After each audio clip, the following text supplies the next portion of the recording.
একজন ইহুদি মহিলা রমজান শরীফের মাসে বাজারে গিয়েছে কিছু খাদ্য সামগ্রী কিনতে। সঙ্গে একটা বাচ্চা ছিল। খাদ্য সামগ্রীর ভিতরে একটা খাবারের প্যাকেট ছোট্ট বাচ্চাকে দিয়েছে, বেটা চলো আমরা বাড়িতে যাই। ছোট ছেলেটা খাবারের প্যাকেট যেই না হাতে পেয়েছে, খাবারের প্যাকেটটা খুলে খাওয়া শুরু করেছে। মায়ের নজরে পড়ে গেল। মা বাচ্চার কাছ থেকে খাবারের প্যাকেটটাকে ছিনিয়ে নিয়ে বাচ্চার গালে একটা আঘাত দিয়ে বলেছিল, বাবা এটা মুসলমানদের রমজান শরীফের মাস, এই মাসে তারা সারাদিন আহার করে না, পানি পর্যন্ত পান করে না। তুমি যেভাবে প্রকাশ্য খেতে খেতে যাচ্ছ, এটা যদি কোনো রোজাদারের নজরে পড়ে ওই ব্যক্তির যে কষ্ট হবে। ভাজন ভাইজান হুজুর সম্মুখে উপবিষ্ট বিভিন্ন গ্রাম থেকে আগত ভদ্র মহোদয়গণ, পর্দার আড়ালে অবস্থিতা আম্মা এবং বোনেরা, আল্লাহ পাকের দরবারে অসংখ্য শুকরিয়া, যিনি আমাদেরকে দয়া করে একটি মাস আল্লাহ পাকের হুকুম ফরজ রোজা আদায় করে আজকের পবিত্র ঈদ উল ফিতরের রাত্রে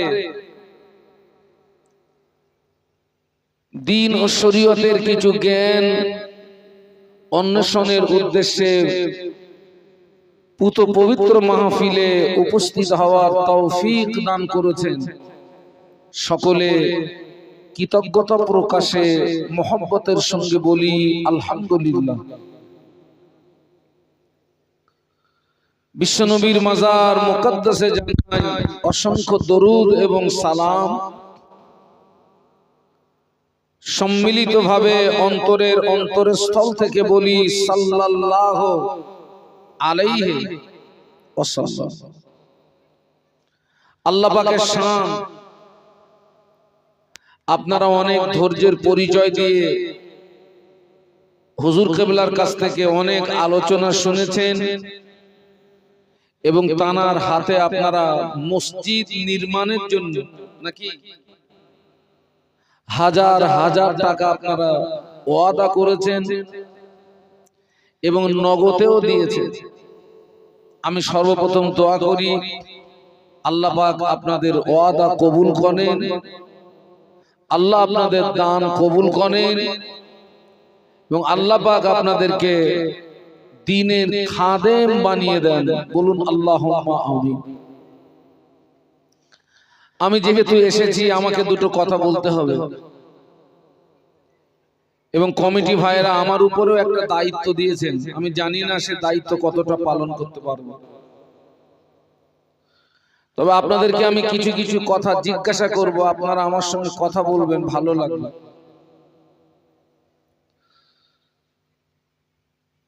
তাম পৃথিবীর জমিনে যত ধর্ম আছে, আমি কোন ধর্মকে এখানে ছোট করতে আসিনি। আমি সব ধর্মকে শ্রদ্ধা জানাই। তবে একটা কথা বলবো, তাম পৃথিবীর জমিনে যত ধর্ম আছে, আল্লাহ পাকের কাছে মনোনীত ধর্ম কটা? একটু বলুন, ওই ধর্মের নাম কি? ইন্নাদ-দীনা ইনদাল্লাহিল ইসলাম। একটু বলুন সুবহানাল্লাহ। এই ইসলাম আমাদেরকে শিখিয়েছে মসজিদে প্রবেশ হওয়ার নিয়ম, আবার এই ইসলাম আমাদেরকে শিখিয়েছে বাথরুমে যাওয়ার নিয়ম। এই দুটো নিয়ম কি এক? মসজিদে যেতে গেলে আগে কোন পা দিতে হয়, আর বার হওয়ার সময়, আমি কোথায় ওয়াজ করতে এসেছি, এত সব আল্লাহর ওলি তো সব ঠাস ঠাস করে জবাব দিয়ে দিচ্ছে। আর বাথরুমে যেতে গেলে আগে কোন পা, আর বার হওয়ার সময়, মসজিদে যাওয়া এবং বার হওয়ার দোয়া আর বাথরুমে যাওয়া আর বার হওয়ার দোয়া দুটো এক না আলাদা?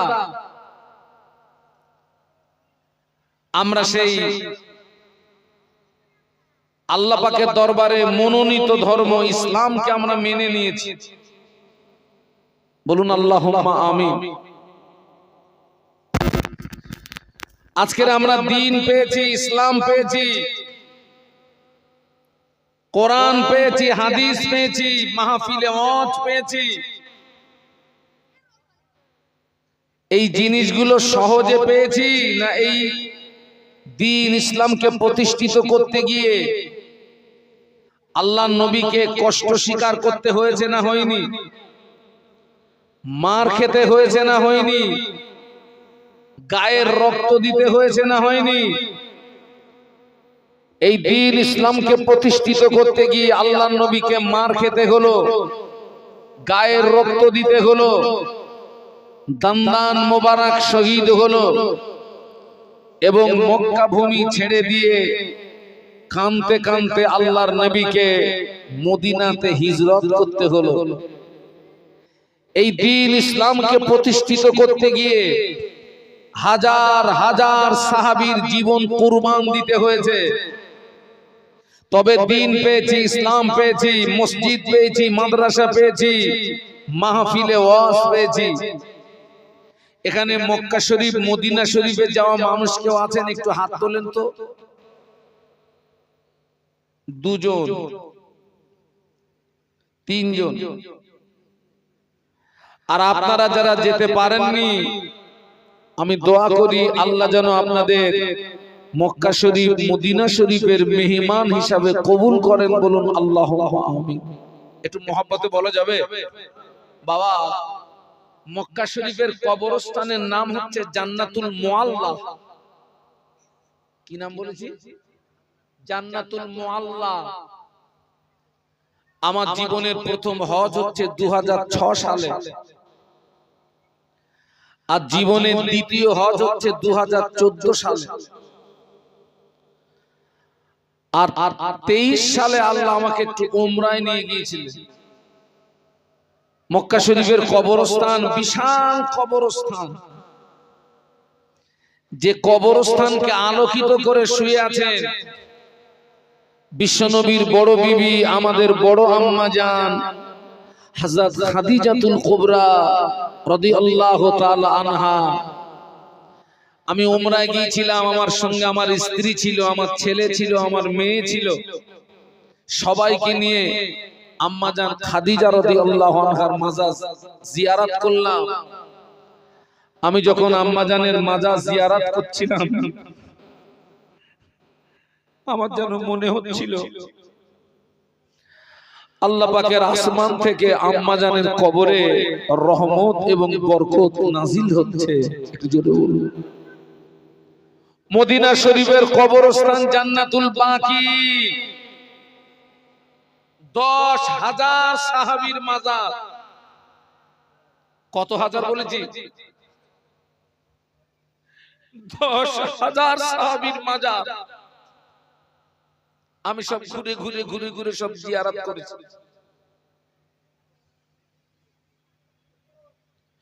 এই ইসলামকে প্রতিষ্ঠিত করতে গিয়ে আল্লাহর নবীকে যুদ্ধ করতে হলো।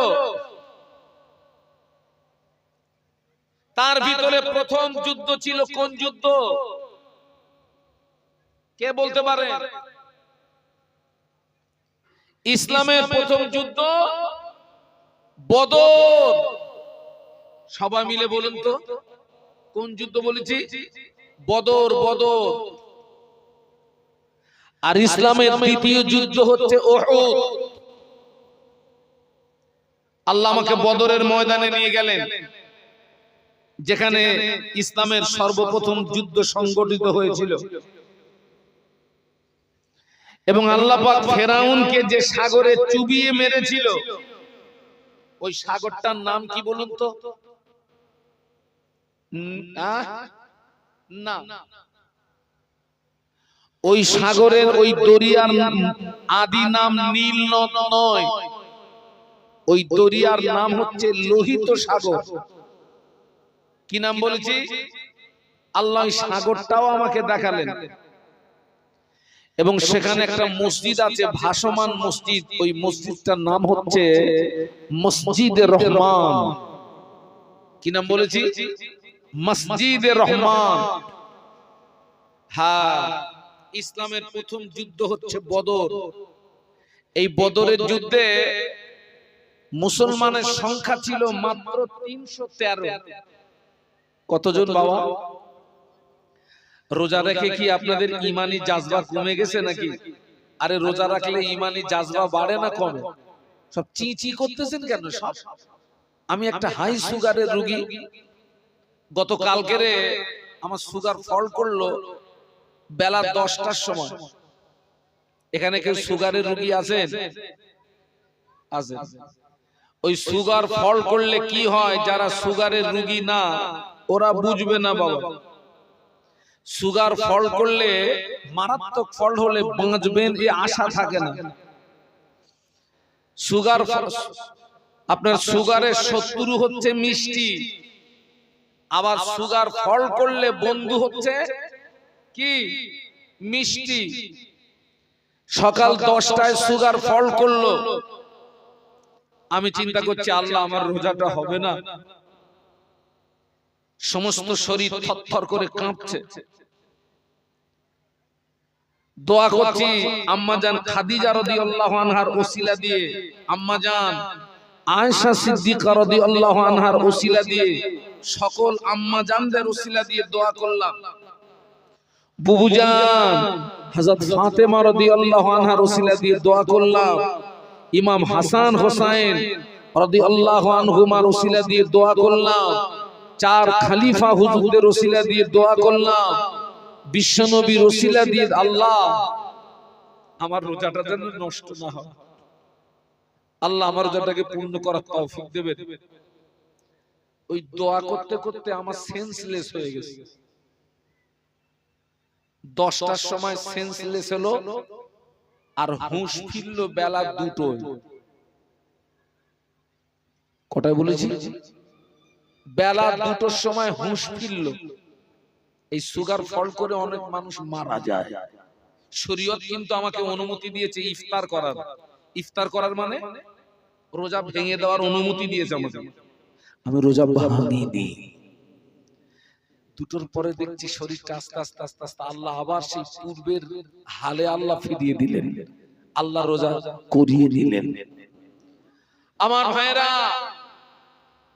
বদরের যুদ্ধে মুসলমানের সংখ্যা 313, কাফেরদের সংখ্যা হচ্ছে 1000। সবাই মিলে বলুন তো কত বলেছি? 1000 হচ্ছে সশস্ত্র, আর 313 হচ্ছে নিরস্ত্র। কাফেরদের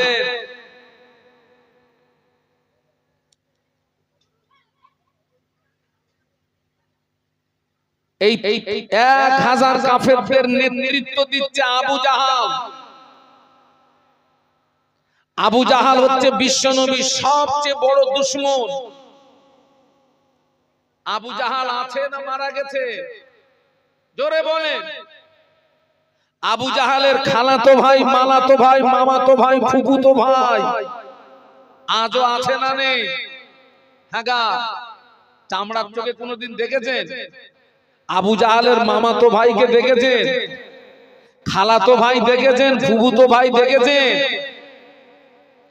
আবু জাহাল নেতৃত্ব দিচ্ছে, আবু জাহাল হুঙ্কার দিচ্ছে মদিনা উড়িয়ে দেব। আবু জাহাল হুঙ্কার দিচ্ছে দিন মিটিয়ে দেব। আবু জাহাল হুঙ্কার দিচ্ছে মুহাম্মদকে মিটিয়ে দেব। আবু জাহাল প্রচন্ড ক্ষমতা নিয়ে নেমেছিল বদরের ময়দানে। ওই বদরের ময়দানে মুসলমানরা যদি হেরে যেত, ইসলাম ও পর্যন্ত কবর হয়ে যেত, দিন ও পর্যন্ত কবর হয়ে যেত, দিন পেতাম না, ইসলাম পেতাম না, মসজিদ পেতাম না, মাদ্রাসা পেতাম না, মাহফিলে ওয়াজ পেতাম না, রমজানের রোজা পেতেন না, কদরের রাত পেতেন না, সেহরি পেতেন না, ইফতারি পেতেন না, ঈদুল ফিতরের নামাজ পেতেন না, ঈদুল আজহার নামাজও পেতেন না। 1000 সশস্ত্র বাহিনী। আল্লাহর নবী মক্কা শরীফে হজ করেছিলেন 13 বছর। কতদিন বলেছি? আর মদিনা শরীফে হজ করেছিলেন 10 বছর। টোটালে কত হলো? 23 বছর। এই 23 বছর, এখানে একটা চিলিপটি দিতে হবে, চিরিঞ্চি। এই 23 বছর নসিহত করার পরেও মানুষ ফিরল না। সব মানুষ, কথা বলেন, ফিরল না। এই যে আমরা ওয়াজ নসিহত করি, সব মানুষ ফেরে? কথা বলে না। এই যে রমজানের রোজা চলে গেল বাবা, আজ পর্যন্ত কোন আলেম ওয়াজ করেছে যে সুস্থ শরীরে রমজানের রোজা রাখতে হবে না? সবাই কি বলেছে? আমার সমাজের নারী পুরুষ সুস্থ মানুষ যারা, সবাই রমজানের রোজা রেখেছে বাবা। এই যে আপনাদের এখানে জুমা মসজিদ হবে তো, ওই ইমাম সাহেব যেখানে দাঁড়িয়ে খুতবা দেন, ওই জায়গাটার নাম কি? মেম্বার। আল্লাহ নবী মদিনার মসজিদে নববী শরীফে মেম্বারে দাঁড়িয়ে আল্লাহ নবী 3 বার আচমকা বলেছিলেন আল্লাহুম্মা আমিন, আল্লাহুম্মা আমিন, আল্লাহুম্মা আমিন। কবার বললেন? আচ্ছা, এই আল্লাহুম্মা আমিনের বাংলা মানে কি? আমি কিছু কিছু কথা জিজ্ঞাসা করছি, অসুবিধা নেই তো? এই আল্লাহুম্মা আমিনের বাংলা মানেটা কি বলুন তো? ইমাম সাহেব দোয়া চায়, তারাবির নামাজ পড়ে দোয়া চায়, আমরা মুক্তাদিরা পিছনে বসে বসে বলি আল্লাহুম্মা আমিন, আল্লাহুম্মা আমিন। আল্লাহ পাক ইমাম যেটা বলছে তুমি কবুল করো। সুবহানাল্লাহ বলো। আল্লাহুম্মা আমিন বাংলা মানে আল্লাহ তুমি, ওই আমাদের ইমাম যেটা বলছে। আল্লাহ নবী 3 বার বললেন আমিন। সাহাবীরা অবাক হয়ে গেলেন, ইয়া রাসূলুল্লাহ, ইয়া হাবিবাল্লাহ, হুজুর আপনি 3 বার কেন আমিন বললেন? আল্লাহ নবী বলেছিলেন, ও আমার সাহাবীরা, এই মুহূর্তে ফেরেশতা জিবরাইল আমিন আলাইহিস সালাম আমাকে সে সালাম দিয়ে বললেন, ইয়া রাসূলুল্লাহ, যারা সুস্থ শরীরে রমজান শরীফের মাস পেল অথচ রোজা আদায় করলো না, তাদের উপরে আল্লাহ পাকের লানত। বিশ্বনবী সমর্থন করে বলেছিলেন আল্লাহুম্মা আমিন।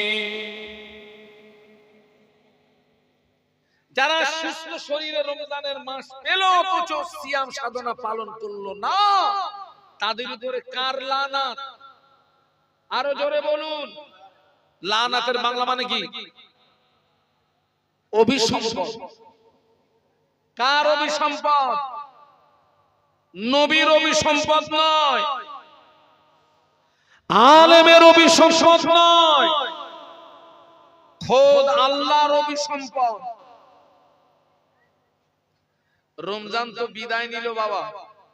এই আমার দিকে তাকান, এই গ্রামটার নাম কি? সিংহের সর। ওই গত বছরের রমজান মাস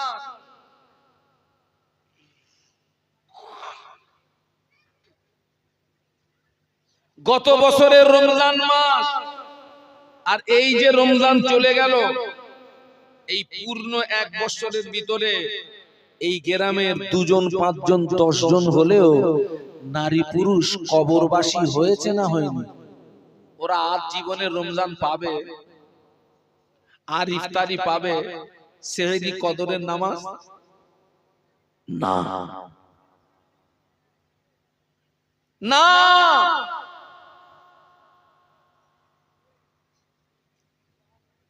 আপনারা বলুন তো, আগামী কালকে আল্লাহ হায়াতে রাখলে ঈদ উল ফিতরের নামাজ আদায় করব, এই ঈদ নিয়ে বেশি মাতামাতি করে কারা? যারা 1 মাস রোজা রেখেছে তারা, না যারা বেরোজগার তারা? কারা? ওরে সর্বনাশ!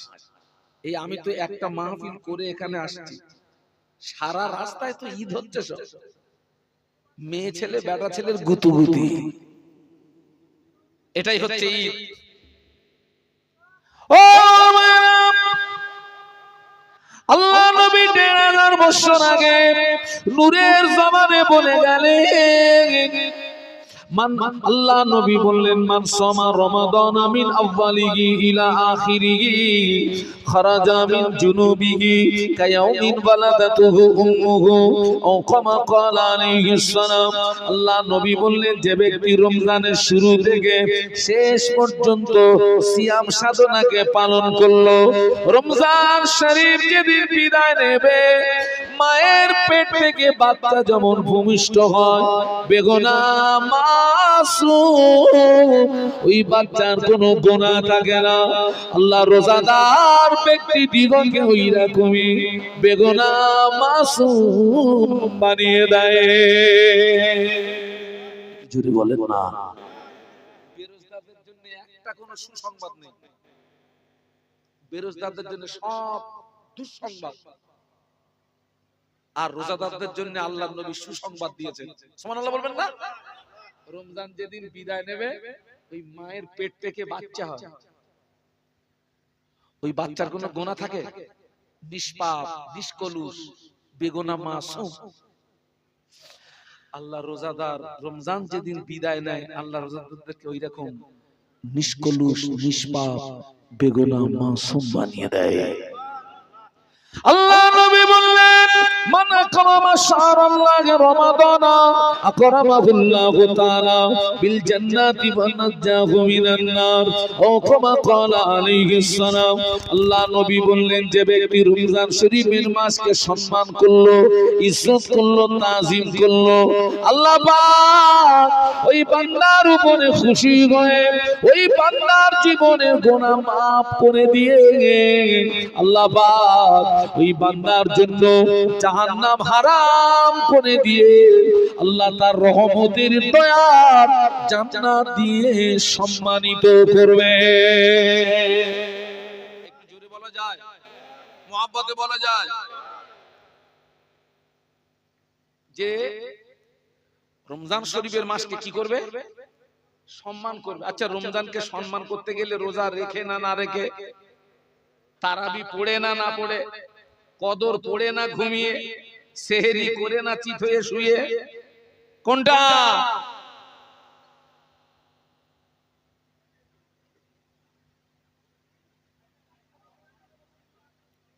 ইহুদিদের জন্য জান্নাত হালাল না হারাম? ইহুদিদের জন্য হারাম। কিন্তু একজন ইহুদি মহিলা রমজান শরীফের মাসে বাজারে গিয়েছে কিছু খাদ্য সামগ্রী কিনতে, সঙ্গে একটা বাচ্চা ছিল, খাদ্য সামগ্রীর ভিতরে একটা খাবারের প্যাকেট, ছোট্ট বাচ্চাকে দিয়েছে, বেটা চলো আমরা বাড়িতে যাই, ছোট ছেলেটা খাবারের প্যাকেট যেই না হাতে পেয়েছে, খাবারের প্যাকেটটা খুলে খাওয়া শুরু করেছে। মায়ের নজরে পড়ে গেল।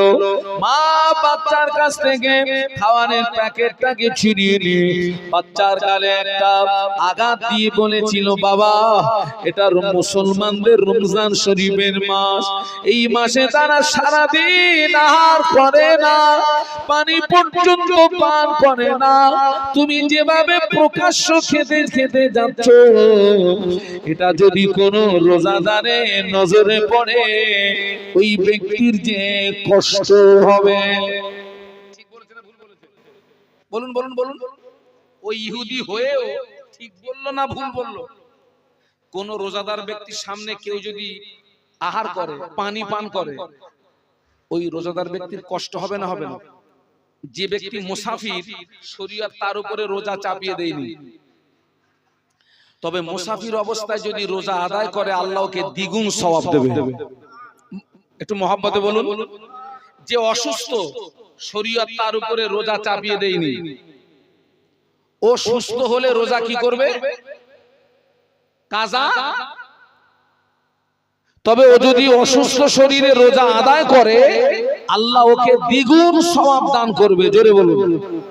তবে অসুস্থ হলেও ওই ব্যক্তি কি প্রকাশ্য খেতে পারবে? আরে কথা বলুন না। অসুস্থ হলেও তাকে খেতে গেলে গোপনে গোপনে খেতে হবে, কারণ ও রোজাদার ব্যক্তির সামনে খেলে অটোমেটিক তার কি হবে? এই যে তাপ পড়লো, তাপ আপনাদের কি হয়েছে আমি জানিনি, কিছু কিছু দিন মনে হচ্ছিল টিউবওয়েলের যত পানি সব খেয়ে ফেলবো, মনে হয় না? হয় না? টিউবওয়েলের যত পানি